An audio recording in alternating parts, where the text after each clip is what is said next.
When I decided to hike the Pacific Crest Trail, I thought the hardest part would be the hiking. But preparing for something like this when you're a complete beginner makes it challenging long before you set foot on the trail.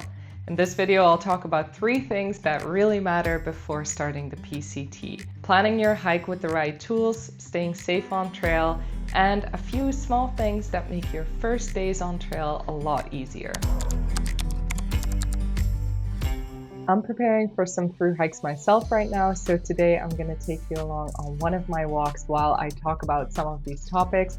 As I'm preparing for these trails, I'm carrying about 15 pounds with me and I'm building up that weight. But I think when you're preparing for the PCT, a big part of your preparations are gear as well. And I made some gear videos before, and I'm going to be making a couple more, so feel free to check those out. The point that I want to make is that you may want to check where you order your gear. And this is specific for international. So if you're from the US, feel free to skip ahead. I think there are a couple items that you are better off buying in the US. So order them and have them shipped to a friend or a trail angel if you can find one. And this is specific, for example, for Dirty Girl gaiters or the Kula cloth. I also ordered some stuff to the REI store and I went to pick it up before I hit the trail.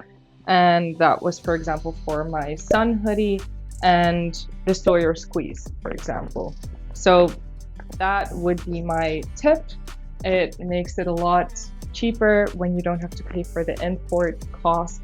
Of course, there's a couple of items that you might want to order from the US to your home country anyways.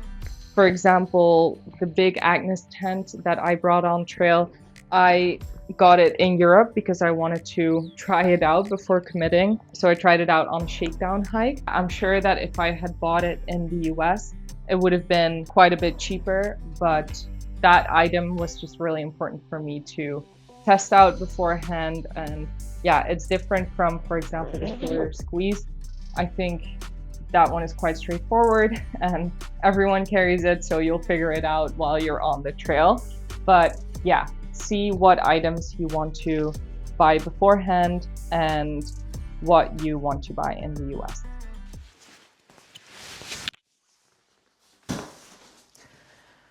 An important part of your PCT preparations is your physical training. So I'm a big proponent of strength training. I think it's great to build up your muscles and your joints and tendons and whatnot, but it's also important to build up time on your feet. So I have 2 big hikes coming up myself and I am walking every day. I'm trying to increase my mileage and I increase my pack weight as well, just to make sure that those first days and weeks on trail are as comfortable as possible. And if you're preparing for the Pacific Crest Trail, I think that's a great thing to do as well. So today I'm aiming for 6 to 7 miles. I am building up slowly and I have plenty of time for my first thru hike in early May. And I right now simply don't have the time to hike 10 to 15 miles every day. So yeah, that's what we're gonna do.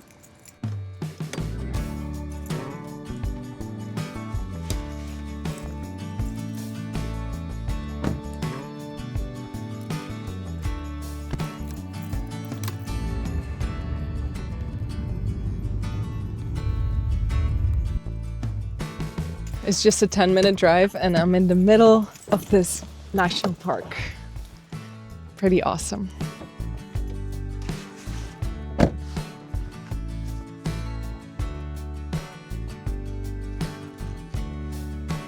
Let me start by talking about the most important app that you'll be using, and this is Farout. This is key for navigation on the trail, and I would definitely download it before the trail when you're planning everything. This can help you look at campsites and the daily mileage that you're planning to do. It shows elevation, it shows where the next water source is, and especially if you're a complete beginner, this can be quite tricky. I believe it's recommended to carry 1 liter for every 4 to 5 miles and carry an extra liter if you are dry camping.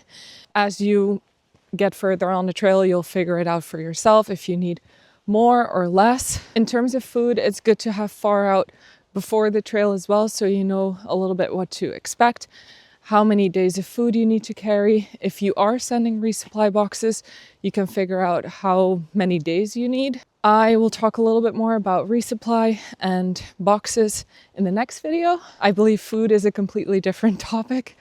If you are interested in a video about that, please let me know in the comments and I'll create something.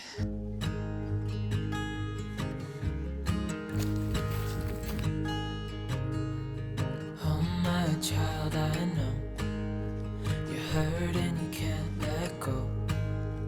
It's not your fault and you don't deserve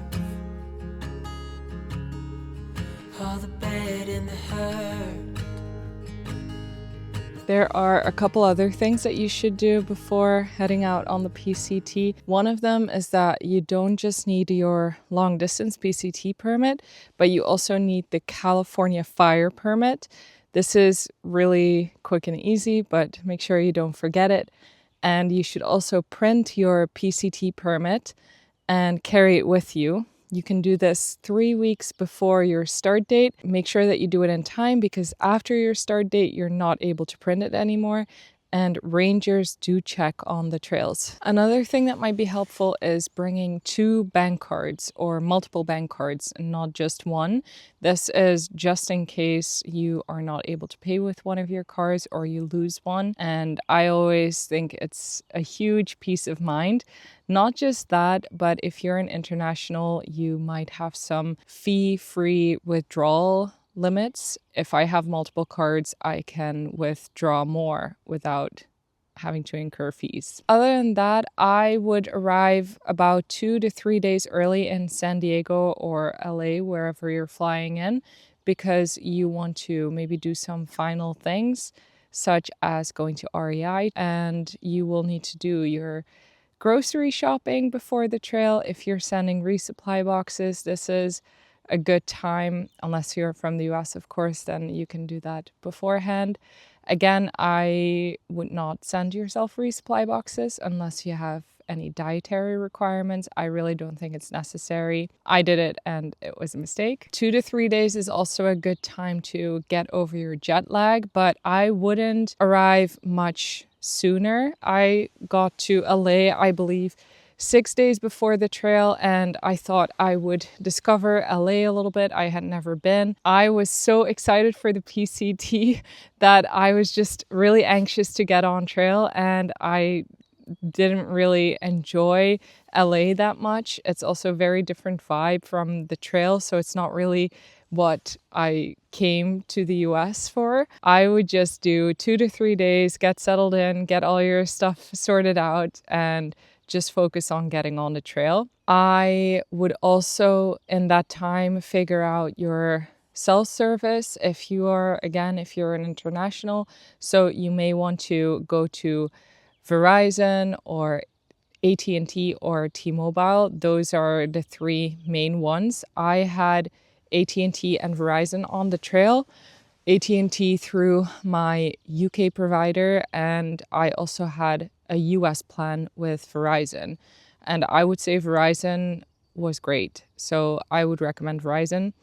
And you can go to a store and get a plan. Just make sure that you tell them that you'll be in the US for 6 months. Otherwise, they don't give you a plan. The problem is that I couldn't make it work with my card, I think because it didn't work with an international card.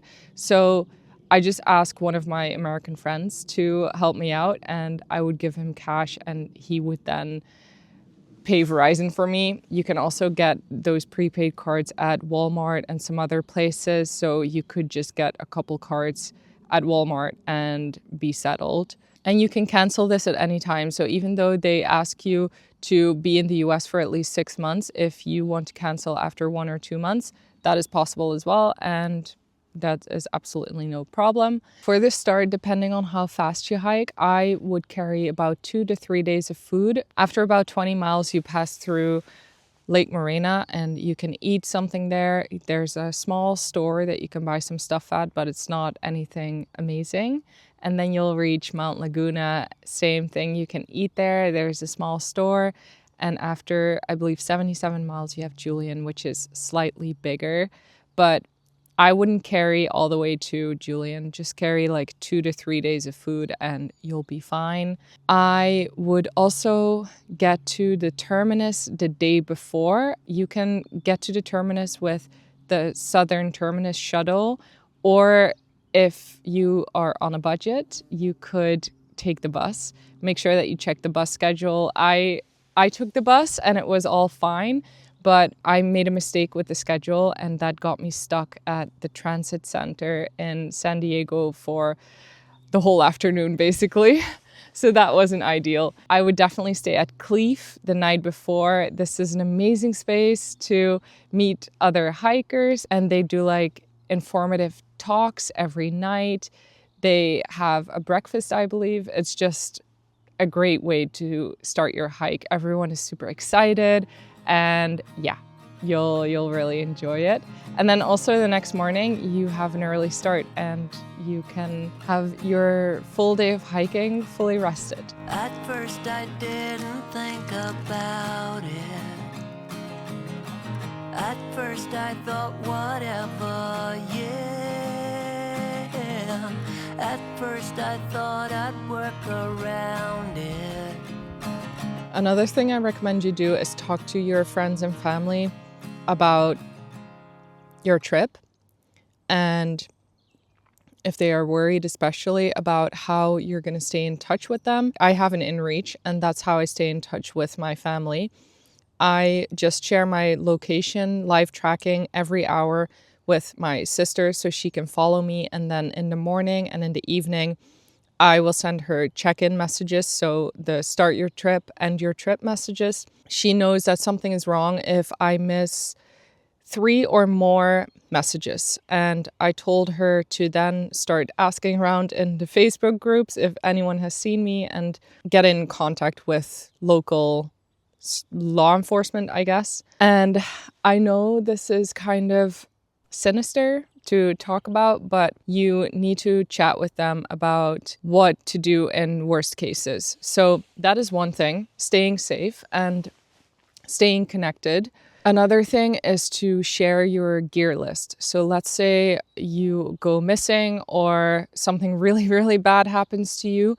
It is good to know exactly what gear you're using so that they can spread the word and maybe someone can find you sooner. It is also helpful to share some information with someone. Again, I shared this with my sister, just a bunch of like bank information and stuff they really need to know, like my retirement accounts and all that sort of stuff. It is really not fun to think about, and it might be a little bit much, but I rather have like half hour before the trail where I feel uncomfortable doing all of those things if I know that, you know, worst case scenario, something really bad happens to me, at least I have some of that stuff sorted out for my family. And you only need to do that once. All of the trips that I'm going to go on now, I at least know that my sister has everything that she needs for me in a sealed envelope, and I hope that she never has to open it, but at least it's there. And that gives me a little bit peace of mind, and sharing all of that safety information and discussing that with my sister also gives her peace of mind. Personally, I don't share my location with my parents because they will probably obsess over it, and they're really, really, really extremely worried parents. So I don't want to do that to them. I know that my sister has a little bit more of a realistic approach.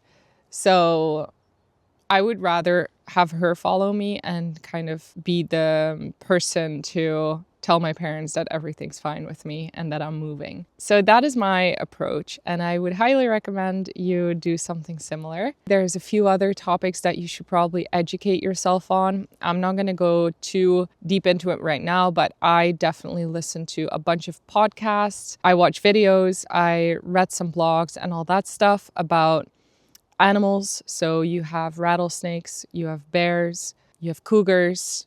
out there, mountain lions.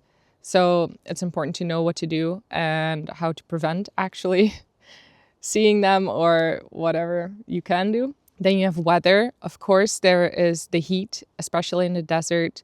Dehydration is no joke. Heat stroke is no joke.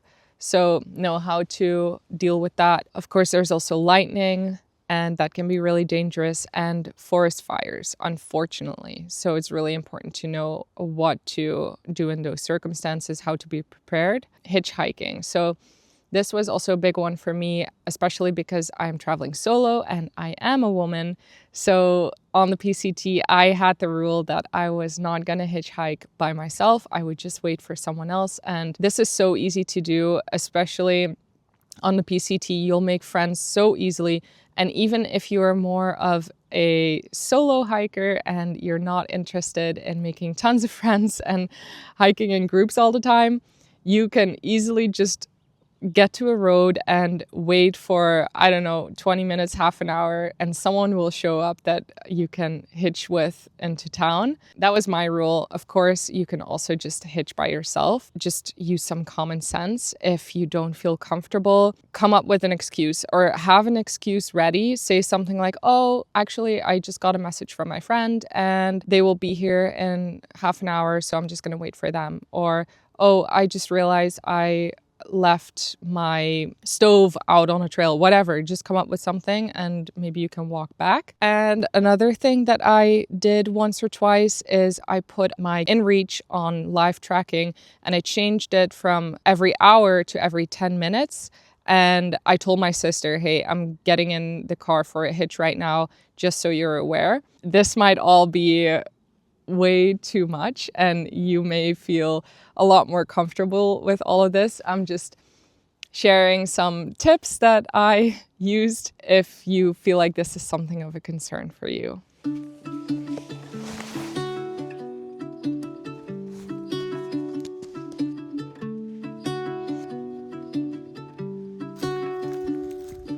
Thanks for joining me on today's walk. If you enjoyed this video, please give it a like. Next video, I will talk a little bit more about budget and logistics for the PCT. If you have any other questions about preparing for the PCT, please drop them in the comments. And as always, thanks for watching, and I'll see you in the next one.